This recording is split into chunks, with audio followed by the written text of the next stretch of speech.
Hey, Rob, can you hear me? Yeah, I can hear you. Can you hear me? Yes, I can. How's All it right. It going? took me a minute to get this thing working, and I got all these weird notifications. I don't know what the hell these are. Yeah, there's some new Zoom notifications that come out like AI bullshit this or whatever, but yeah, you're here. It's nice to meet Cool. you. I'm Good Kevin. to meet, good to meet you too, man. How are you? Very well. I actually just came out of a 90-minute deep tissue massage, so Oh if I yeah. look a little oily or just a little out here, don't mind me. All right, cool. All right.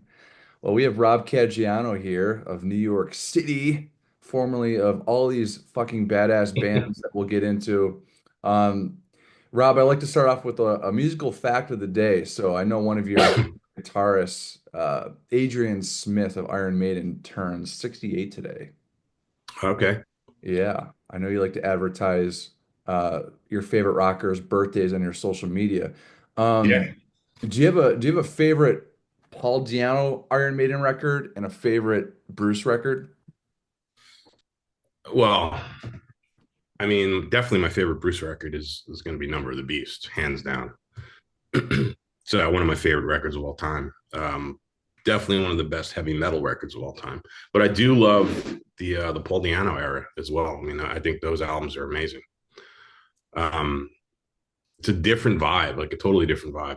Like the vibe of Maiden was more like there was almost like a punk attitude when they started that kind of shifted when Bruce joined. But I mean, I love all of that stuff. Yeah, definitely. Definitely. Well, today's quote is a Shakespeare quote that I heard last night in Toronto from Randy Blythe, actually, your buddy. Okay. It was a previous I Ask No One guest and I'd say a friend of mine. He thinks you're good people, by the way. Oh, So I love Randy. I haven't talked to him in a minute. It's been ages, but yeah, I love Randy. He's a good dude. yeah, yeah, he is. He's funny as fuck too. So if you get a Yeah. chance to read his book, which wanted to show to our guests and to yourself, I just finished it. It's really, really good. It's funny. It's lighter than 10 years ago when he talked about his memoir being stuck in Pankrat's prison in Prague after being, Yeah. taken in Prague there after that. But I recommend it. And he Yeah, I'm wrote, gonna I'm gonna pick up a copy of that for sure. I've been seeing him doing the book signings and all that stuff. I've been following him. Yeah. yeah, yeah, I love what he's got to say. But he quoted Shakespeare, "To thine own self be true." And that's kind of, what I ask no one to me is it's a line from Metallica's Wherever I May Roam, but it's also just to be yourself and it's okay to be your imperfect self too. So shout out Yeah. to Randy and his new book. And I'm sure a lot of people, Rob, are wondering, I'm here in Buffalo, you're in New York City. Mhm. How you doing? What are you up to these days? I'm doing good. I'm doing good. I'm just enjoying the winter here on the East Coast. Yeah, just keeping busy, doing a lot of recording, writing, all kinds of stuff. So yeah. Anything that's rising to the top right now that you're pretty busy in that you care sharing about? Um, there's a couple of things I can't really talk about yet, but there is a young artist that I've been working with for a minute now. We're about to start releasing stuff. His name's Grant Dawson. It's like a pop alternative type of vibe, and I've been writing songs with him and recording, producing him for a little bit now. But we're finally ready to start putting stuff out. So I'm pretty excited about that. But besides that, yeah, I've been doing a lot of stuff, doing keeping busy, um, trying some different, just experimenting in the studio with musical ideas and recording techniques and all kinds of stuff. Just been having a lot of fun lately. But yeah, you'll Awesome. see me out there at some point. Yeah. Well, we look forward to it. I gotta say, Ray Burton, Cliff Burton's dad, he Yeah. described seeing Metallica as always putting a smile on your face, right? So I gotta say, Rob, not only are just a little self-indulgent comment here, but I think you're one of my favorite right hands in the business, but you also make me smile the widest when you play live. Wow, that's a really awesome comment. Thank you very Yeah, much. man. I think showmanship is so important when you're up on stage for us fans, and when you can tell that someone really enjoys, I mean, really enjoys in their eyes and these faces that you make when you're soloing. I do make some faces when I play for sure. Yeah, I can't control it. yeah, yeah. That's all right. That's all right. I mean, that's part of your thing. So it just makes you smile, and I'm sure I'm not the only one when we say that. In your days of Volbeat and Anthrax and playing all those stadiums to tens of thousands of people worldwide, living the dream. It's crazy. But um, the first time I saw you was the Big Four Indio. In fact, I was backstage with Metallica. I wanna, took my name out of the hat for the meet and greet there, and I missed your set until the very end. But the Big Four Yankee Stadium came about. Yeah. But worship music to me is from Anthrax is one of the best sounding records I've ever heard. And how was it, joining in on those recordings and producing that record, Crawl and In the End? Some of those songs are just beautiful. Thank you. Thank you very much. That record was a bit of a journey, so to speak, let me shut this thing off. Um, yeah, it was kind of a somewhat of a turbulent time, I guess, for Anthrax. Like there was a lot of uncertainty. We didn't know what was going on. We started that record. We basically didn't have a singer. um, and then Dan Nelson joined the fold, and we started recording with him, and basically finished the whole record. And then that kind of fell apart, for one reason or another. And we had no singer again. But I think you brought up the Big Four and all that stuff. That really, I think Metallica asking Anthrax to be a part of that really lit a fire under our collective asses. I'd say, to get our shit together and just figure out what course we're going to be on and finish the record. It really kind of put us on track. When Belladonna came back to the band, it really just kind of started this incredible momentum, I think. So Yeah, yeah, definitely. And from a fan's perspective, that momentum really took you here to Buffalo, New York, and back around again, the world and everything. We have Rob Caggiano here, music producer extraordinaire and former Anthrax and Volbeat shredder. But Zach Ezrin of Imperial Triumphant, he's from New York City. He was yeah. on last week from your parts, and Mhm. staying with the New York City part, Big Four Yankee Stadium. I couldn't find the shirt. I got a shirt at the venue when Frank Sinatra's New York, New York came on after you guys played. How the hell was it playing the Yankee Stadium? It was surreal, I have to say. Being a New Yorker and being I'm originally from the Bronx, like most of the other Anthrax guys. Well, I shouldn't say most of the other Anthrax guys. Two of the other Anthrax guys, Scott's from Queens, but um, yeah, it was very surreal. They named it, or they called it Anthrax Day in the Bronx. So that was, and we were presented with this plaque, before the show. That was pretty crazy, definitely, a huge honor. And yeah, I just remember that show being, really magical and surreal, but also it feels like it just feels like it went by in a blip. You know what I mean? There was so much excitement, and and also for me too, it's the hometown show, so I had every person I ever met in my life was there and on the guest list, and you know my parents were there, and there was just a lot of you know excitement and stuff. So the actual show feels like it went by in a blip. I don't really remember the show, but people say it was great. Yeah, your mom and dad were proud, I'm sure. Oh yeah, oh yeah. Damn. It was a full moon that day and that night. And Moon is Full Never Seems to Change, just labeled mentally deranged from Sanitarium Metallica. And I looked up there, I'm just like, it's the overall thing. I think my neck was already damaged by the time, Slayer came out, and then it was Metallica and the Big Four. I'm turning 37 on Sunday. my twin brother and I didn't experience the 80s, but I gotta say to have experienced the big four like that and for you to be part of that. I mean, what a true treasure for us fans that got to see that. Um, it started in Sofia, well, the Sofia, Bulgaria show was aired throughout theaters. And did you have any fun chats with James or Lars? Any funny moments from the road of taking the big four around the world? Um, yeah, I mean, those guys have been so awesome. They're such a class act, and they just treat everyone so well and with such respect. One of the coolest things that the Metallica guys did right at the start of that tour, we were in Poland right before the first show, and they wanted to just get all the band members together for this like private dinner thing. No girlfriends, no wives, no crew people, nobody, just band guys. And it just kind of put everyone on the same level, and it was a chance for everyone, people that haven't hung out or seen each other in years, to reconnect, and it just really set the vibe of the whole thing. And you know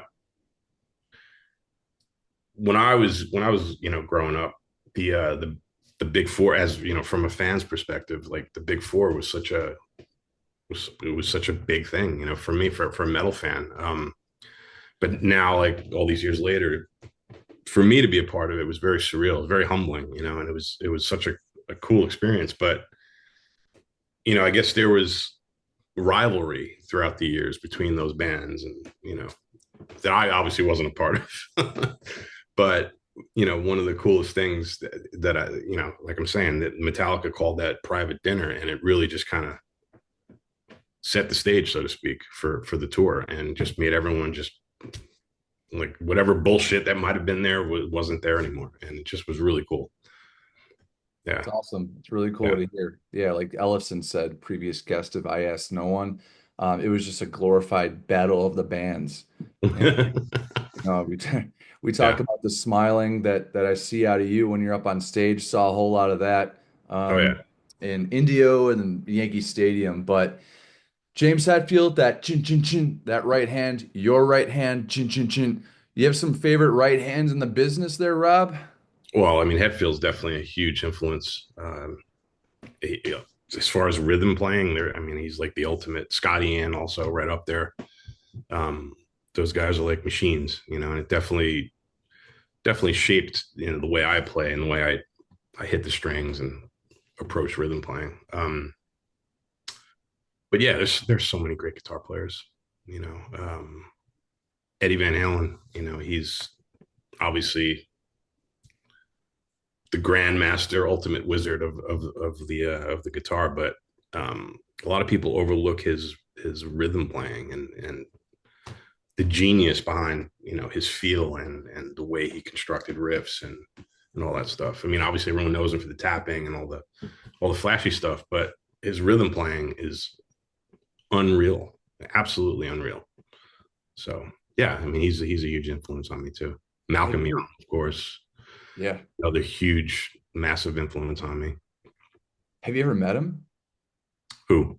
Eddie Van Halen? I never met Eddie Van Halen, unfortunately. What would you tell him? Thank you. um, I never met him. I met Wolfgang a bunch. He's such a sweet guy, super talented. Um, I met Sammy, met Michael Anthony. Funny story, I'll tell you.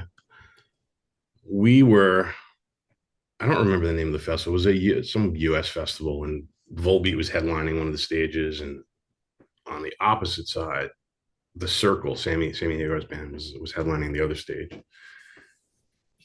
And at the time, we had someone on our crew that used to work for Van Halen, and they knew I was a massive fan. And I had never met Sammy before. I hadn't met any of the guys before. So I don't know. He must have said something to Sammy or whatever. But we were in the dressing room, and I guess Sammy was doing his show. So he had his camera guy there and the whole thing. And they bust into our dressing room, full on, Sammy Hager on 10, with the camera going and the whole thing. And I'm sitting there like, what the fuck? My jaw kind of hit the floor. Um, he's like the coolest guy ever. But the funny thing is, nobody else in the room knew who he was. No one knew, no one saw the hair and everything, the glasses and the Nobody knew who he attitude. was. Those guys were like, why is this guy in here? Who is this guy? And it you're like, was what the fuck? yeah, it was definitely a crazy moment. But yeah, we went outside. I talked to Sammy for a bit, and it was just funny.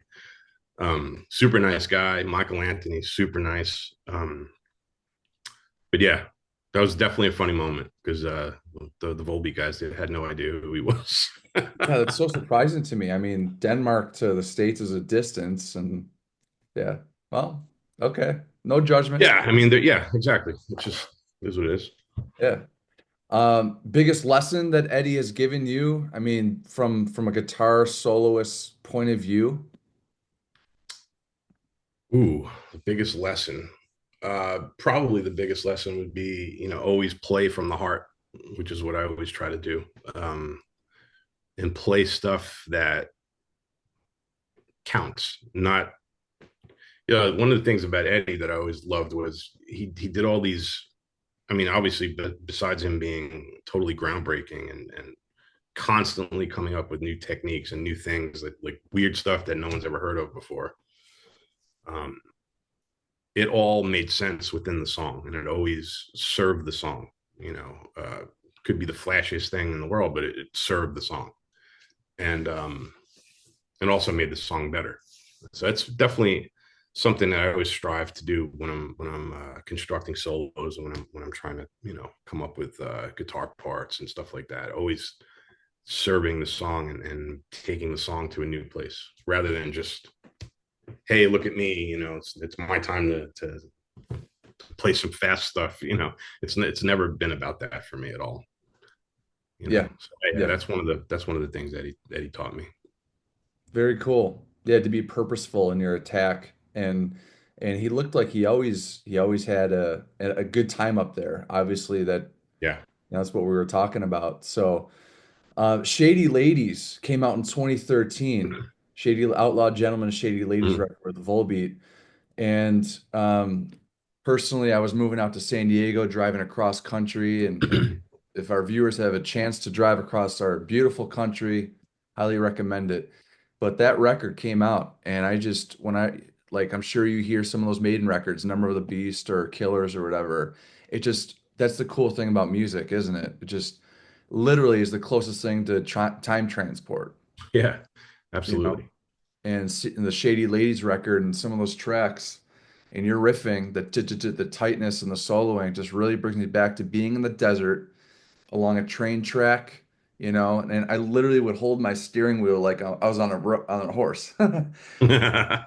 And you co-penned Shake Off Some Dust, Lonesome Rider, and The Sinner Is You. What comes to mind when you think of that record and that tour? Oh, it was amazing. It was such a fun tour, such a fun time. There was a lot of excitement, uh, joining the band and working on that record. It was really, really good vibes. And yeah, I think it's definitely a record that I'm very proud of. And I think, we accomplished exactly what we needed to accomplish with the record. The band got bigger, the shows got bigger. Um, and yeah, it was great. Absolutely great. Any tracks that stood out to you that you enjoyed the most recording for that one? I mean, they were all a lot of fun. The Room 24 track with King Diamond was a special one, I think, for all of us because we're all huge King Diamond fans. So that Who was was that he in the was studio for that, or was it just across no, completely? he did his tracks and then we sent him the music and he did his tracks and sent it over to us. And but we did talk to him a lot on the phone, a lot on the phone. Yeah, I mean, did he write those lyrics, or was it just fill the fill the fill the spaces there? No, I think most of those lyrics were Michael's lyrics. Uh, if I remember correctly, King Diamond might have modified them a bit. I don't remember exactly. It was so long ago at this point, but he definitely made it his own. I mean, the song was, you know, written with him in mind. You know what I mean? So, Oh, never knew you that. know, Okay. well, like I said, we're huge King Diamond, Merciful Fate fans. So, um, I think the spirit of that song from the beginning, you know, not even knowing if he was going to sing on it or not, like it was just like kind of a tribute to that sound. So, yeah. That song is so badass. Oh God, it's so badass. It's fucking cool that that exists. I mean, are there any singers out there that you'd love to lay some of your guitars on? Ooh. Hmm. I don't know. Maybe Robert Smith from The Cure. I think Nice. that would be a lot of fun. Yeah, sweet. Yeah. Yeah, we have Rob Caggiano here taking his nice time to appear on I Ask No One. Appreciate it, brother. Um, the Servant Mind record with Volbeat. That's another one that you are a part of. I know Michael Poulsen wrote the whole record, but those songs on there, I think, really are really some truly amazing compositions. Again, more of that timeless sound that Volbeat and that you laid down. Is there one word that you would use to describe your previous bandmate, Michael Poulsen? Singer. Yes, yes, he is a singer. And he's a screamer too, apparently, in the death metal band Yep. Asinhell. Yep. Yeah, yeah, he's most definitely a killer motherfucking singer. Um, as far as your career goes, to this point, Rob, I know we talked about Yankee Stadium, but are there any other moments that just stood out to you that you're just like, wow, you could put your Misfits beanie right on that shit and be that proud about it? Yeah. I mean, there's so many milestones and so many things that happened over the years that were just amazing. Obviously, the Yankee Stadium thing being one of them. God, but for me, it's like the show doesn't have to be like 100,000 people there for it to be memorable or something that stands out. There's so many great moments that happened over the years. You know, trying to think. I the first gig I played with Anthrax, back in the day, that was just like looking over and seeing Scott Ian's bald head on the other side of the stage was just like, is this really even happening? It was crazy, you know. So yeah, like I said, there's so many moments. With Volbeat, we played the Danish, the Copenhagen Stadium, Telia Parken. We sold that out, and that was also a very magical show. A lot of excitement around that one, and I think we made a lot of people happy that day. Where was that show again, Rob? In Copenhagen, Denmark. It was Oh, a okay. hometown Hometown show for show. the band. Yeah, Was that like a stadium, like 50, 60, 70,000 or I think it was close to 70,000. Yeah, wow. stadium. Yeah, I mean, when you're playing, when it's your moment, your Eddie Van Halen moment, for lack of a better term, um, looking at 70,000 people, I mean, what's going through your mind? I know it's just you know, get out the faces, you're going hitting those registers. I mean, I've seen you guys play Town Ballroom here in Buffalo with Testament and Death Angel back in I think that's 2011 as well, just after Big Four Yankee Stadium. Anthrax. Yeah, Oh, yeah, yeah, yeah, Anthrax. Yeah, special time, but 70,000 people? It's a football stadium, man. Fuck. yeah. Um, yeah, it's just pure adrenaline, really. That's what it's all about. I think when it gets to that level, it's just you're on adrenaline, and yeah, you just go for it. It's for me. I mean, I think a lot of musicians or performers would say the same thing. It's way easier the more people that are there than the less people.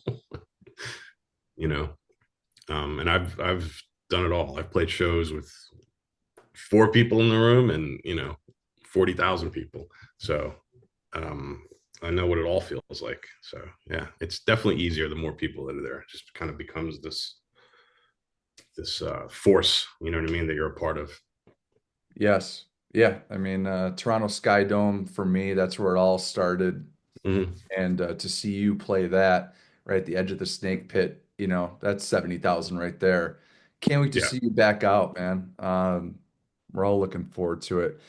But just to turn the tide a little bit here, I've partnered with I'm part of the workforce here in Western New York with the Suicide Prevention Coalition of Erie okay, County and Crisis yeah, Services. So that's one of the big missions I like to support here locally and abroad to help that suicide rate get to 0%. So yeah, for every new subscriber, if you enjoyed what you've seen so far, appreciate the like and subscribe because for every subscribe, I make a little monetary donation to my own campaign with crisis services.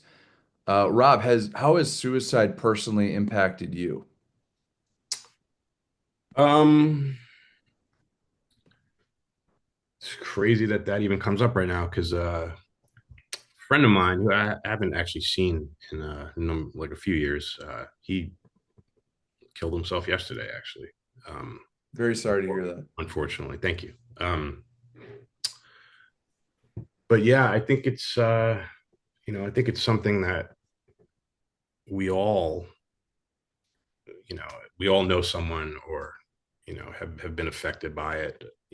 I think mental health is such um, a crisis these days. There's so many things like pulling people apart and pissing people off, and it's such a crazy time with whether it's the media or social media or the fucking algorithms that everyone's like, it's just making people crazy. And I see it with myself. Like, I open my phone and like all this stuff starts popping up, and I just gotta like disconnect. I think we should all disconnect. I think that would make a huge difference in the big picture. But that being said, it is a crisis, and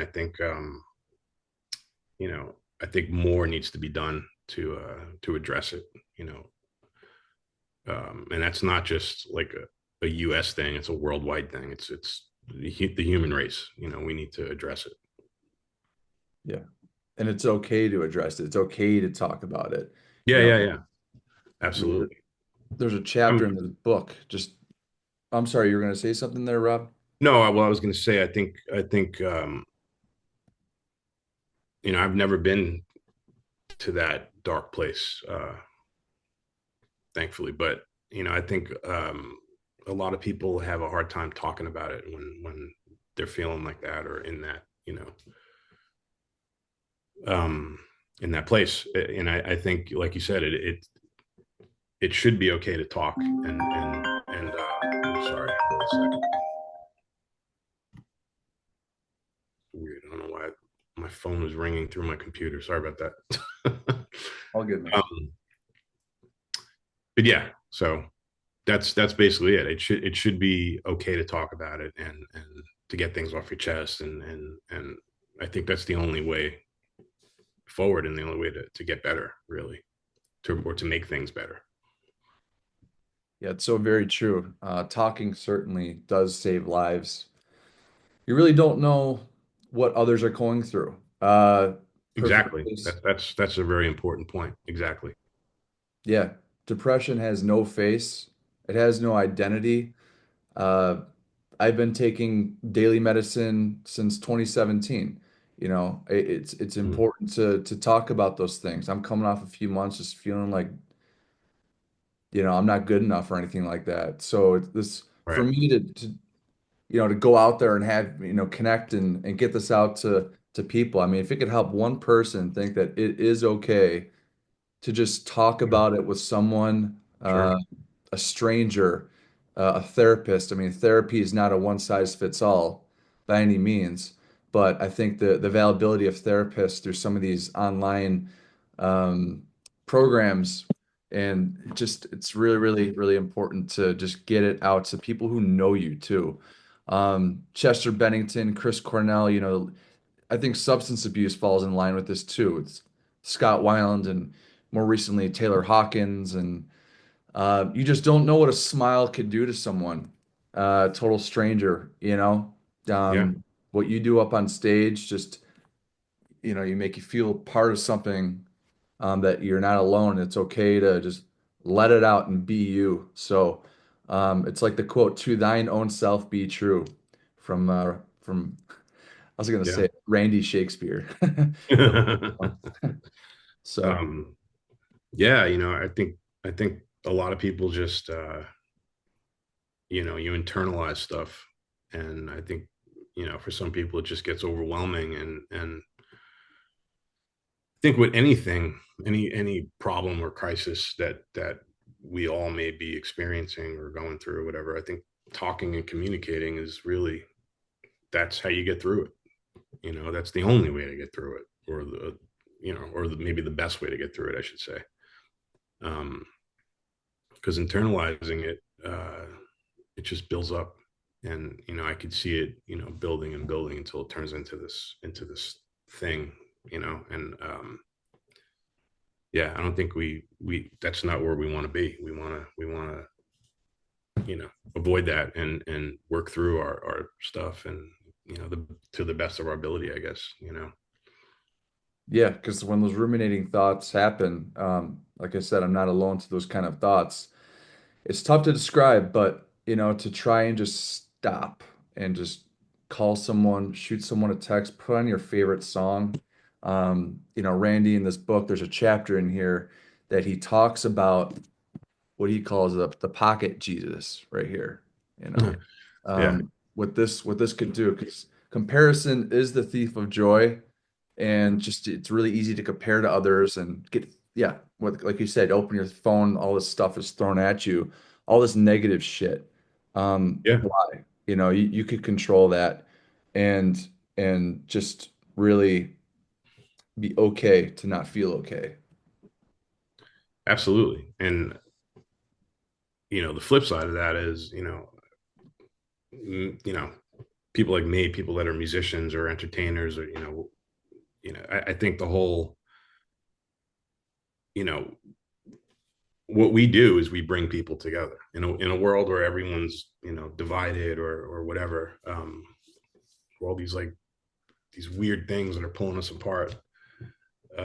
Music brings people together. Like you said, you can be in a room with 40,000 other people, and you're all there for the same reason. You're all connected. It's part of this. Like I was saying before, you become part of this, like, force. you know. Um, I think that's a really powerful thing. You know. Yeah. I don't know what else what more I could add to that, but All very it's beautiful. important. It's definitely important. Because people go to shows, and go to, or even going to the movies. You go to these things to kind of escape whatever's going on in your world, and you know it's a really, it is a form of therapy, I think, for a lot of people. you know Absolutely. yeah, people hit me up all the time, whether it's on Mm. Instagram or whatever. People that might be going through stuff, or like we're talking about, depressed, uh, this and that. And I always, make it a point to respond and talk to them, as much as I can. Even, like, I don't know these people, but I do know them. You know what I mean?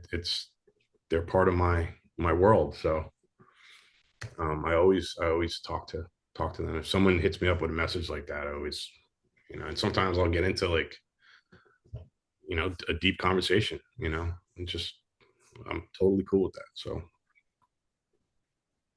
Yeah, you're not alone to those out there, and that's very kind of you to take the time to do that. I can yeah. understand why Randy referred to you as good people. Damn right. Ah, Fucking thank awesome. you. Fucking awesome. Yeah, so just one last question. I know you're approaching the uh the ripe age of 50, 50. That's what, in a year and a half or something? Something Something like like that.